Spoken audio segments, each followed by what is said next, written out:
Just flown across the Gulf of Carpentaria from Darwin with my good friends from Vincent Aviation Australia. It was a beautiful flight too. Landed at Groote Eylandt. I've heard the fishing is first class. I cannot wait, so it's time for me to go catch a few fish.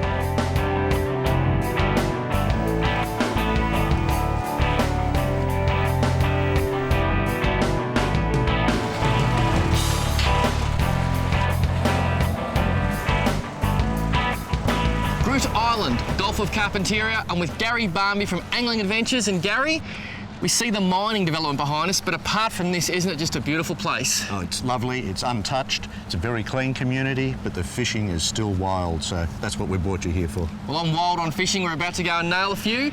ET's Escape Lodge. It's going to be a cracker day.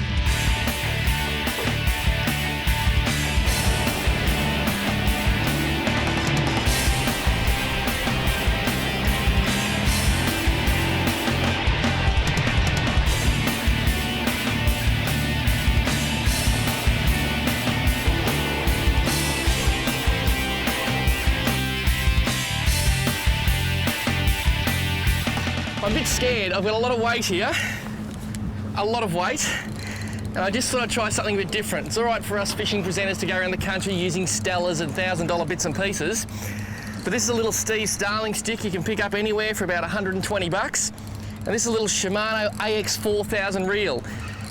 Buy at your Tackle World store for around 50 bucks, bit of 10-pound fins braid, and I just thought not everybody can afford a Stella, so I'm going to use the gear that a lot of people around the country use. I'm going to prove you can catch good fish on it. I just hope I haven't outsmarted myself, because I feel a lot of weight. There's a massive knob on that screen, and you can see there's just fish everywhere. Get your jig in, Garry.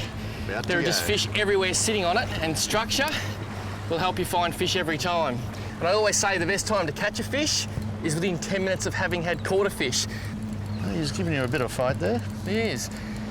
Well, this, there he is. There's our fish. Here. Look at that. Beautiful little fish. And that is a unique looking Trevally. I've only got the light lead on here, but I'll swing him over. Whoops, there we go. And put him on the floor. Come on. Oh, there it is. Well done. And look at the damage he's done on that little hook. I didn't have a chance to change that to an owner hook. So that's what happens. I should have had an owner on there. And I'm going to guess and say this is a big eye Trevally. There's about 85 species of Trevally, the Trevally family in Australia alone. Look at those beautiful white finlets. I've never seen nothing like that before. And he's grunting, and he's saying, Paul, Escape Lodge, it's pretty good. Garry, I think this guy's about to escape. What do you reckon? He deserves it. Well done. Go on.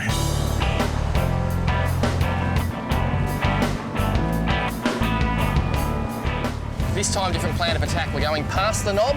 Garry and I are going to cast our lures back towards it, and then the boat is going to drift towards them, so our little 20 and 40 gram raiders hit the spot perfectly.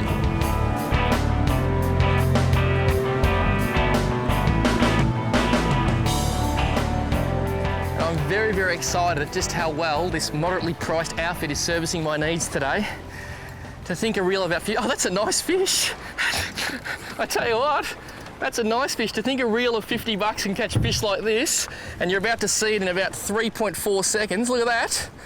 It's a queenie. Oh, there it goes. Gone. That was a good fish, Paul. It was a beautiful fish. And you know what? I'm not even remotely saddened, because it saved me touching the slimy thing. Now I can catch another one.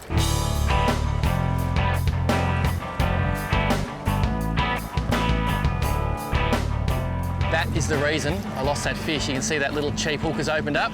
I'm a bad boy, I should have put an owner on. Luckily, I got my owner split ring pliers with me. I'm gonna open this up, and in the heat of the action, you can see I can open this up nice and neat.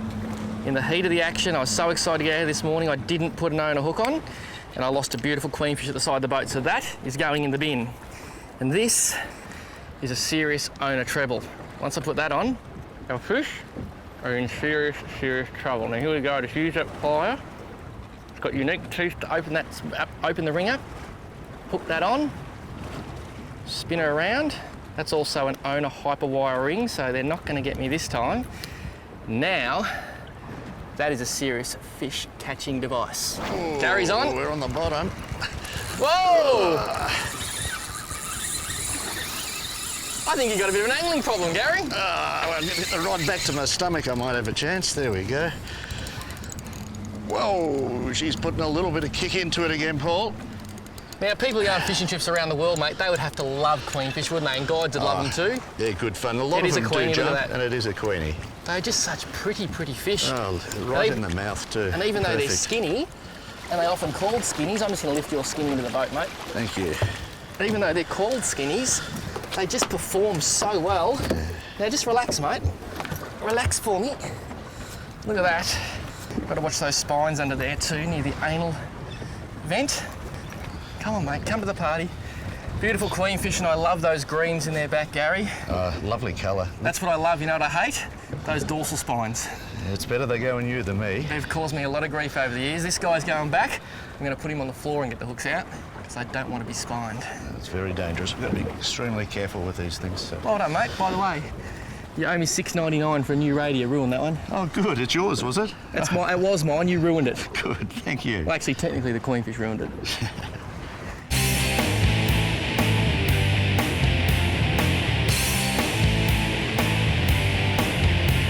Rob's driven us half an hour across to Winchelsea Island. He said there's a few mackerel in the tube. So I've got 30-pound braid on my Stratic, goes down to a twisted, wind-on leader, a hook snap, 86-pound American fishing wire, back to another snap, and there's my 85-gram rated jig. The reason for the wire, mackerel have big teeth. Rob will position the boat, and Gary and I will drop these down and see what we can't find.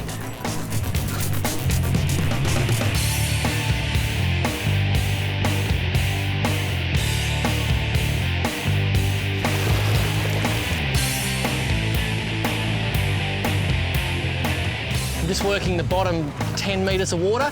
No point pulling the jig all the way to the surface because I can see on the sand that all the fish are down near the bottom.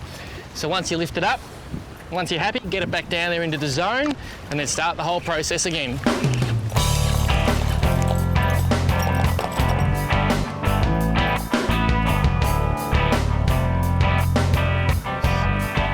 Oh, fish just right under the boat there. Watch this. Look at him. Look at him in the water. Look at that. That is just wrong, wrong, wrong. I'll drop it down just a little bit so bring him back up so you can have another look. Yeah, fishy, fishy. That is just insane. Look at the fish looking at that lure and watch him come up now. Bang. What a crazy, crazy place this is. Look at that, queenies, a few GTs in behind them, flashing everywhere. The boat's not bothering them at all. Come on, come and have a look at the camera for me. Oh, look at the speed.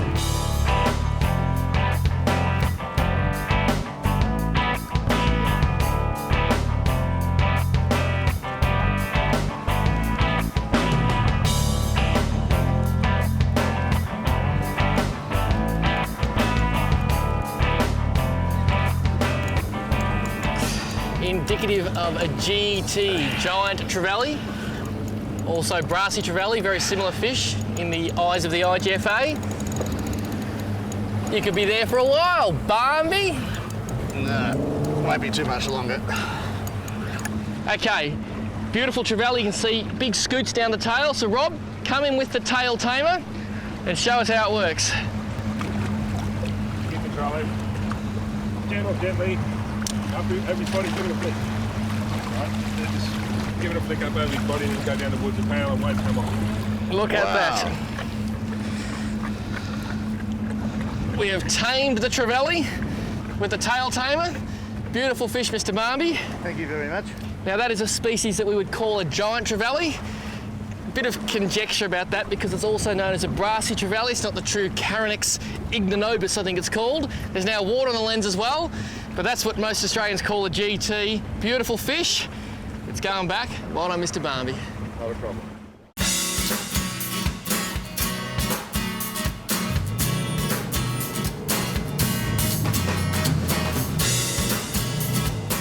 This is Groote Eylandt, named by the famous explorer Abel Tasman. He named it Groote Eylandt because in Dutch that means great or large.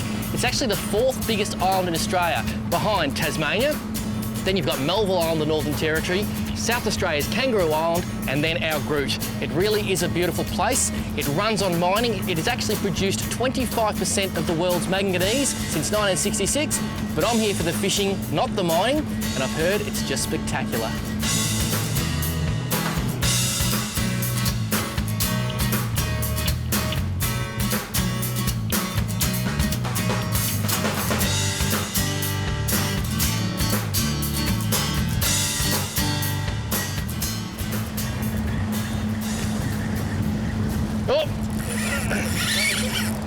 There's a whole school of them.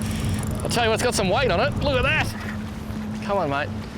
Oh, there she is. Oh, look at the there's a shark or something under there. There's a big fish under this fish. Big fish. I don't know what it was, but it was big. Come on, mate, let's get you out of there. It can't be safe. Not for a young bloke like you. And there she is.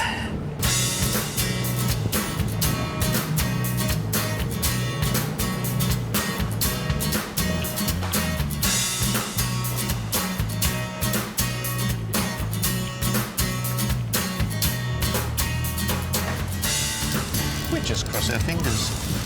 One last cast, Barnby. Couldn't help yourself, could you? Oh, I've done it a few times before. That last cast. Just one last cast. The sun is slowly starting to fade. And you just had to drop one more raider in. Oh, it's knocking.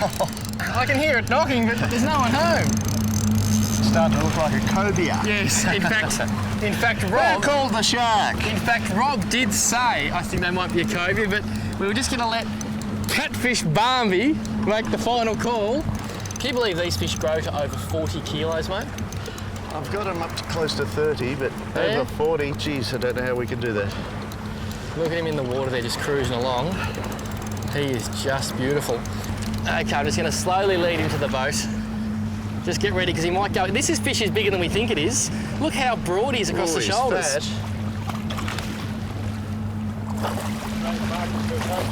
Yep. I'm just going to grab him by the tail, using my special fish gripping towel. My special fish slipping towel. Holy... How you going there, Gary? So, I'm still here. We'll try that again. Take 2 on the Cobia. If you're laying stiller, mate, you make it harder for me. In fact, I think he's got a friend called Ben Stiller. There we go. Now I'm going to show you in a second. I'm going to show you in a second why that was so difficult. This has got to be the fattest, headest, broadest cove. Look at him. No wonder we thought it was a shark. Look at that. God. And the reason I couldn't grab him, I physically look at the tail rest on this fish. I couldn't get my hand around there. He's an absolute pig, Gary. It's big. It is big. Well, Gary, when you set out to escape to Groote Eylandt ET's lodge, you weren't far wrong, were you, mate? This is one of the species we'd hope we'd catch, but this is a bonus because you don't get a lot, but when you do, they're worthwhile. Well, we've caught them all today, and we've caught Trevally, Queenies, Cobes. A few different kinds of Trevally. You got those big eyes. Yeah, and then the GTs. Yeah. It's all good, mate. We better put this guy back. Yeah, he's fought very hard. I'll let you do the honours on that big fat fish. Give it a nice little swim there, plenty of air through the gills.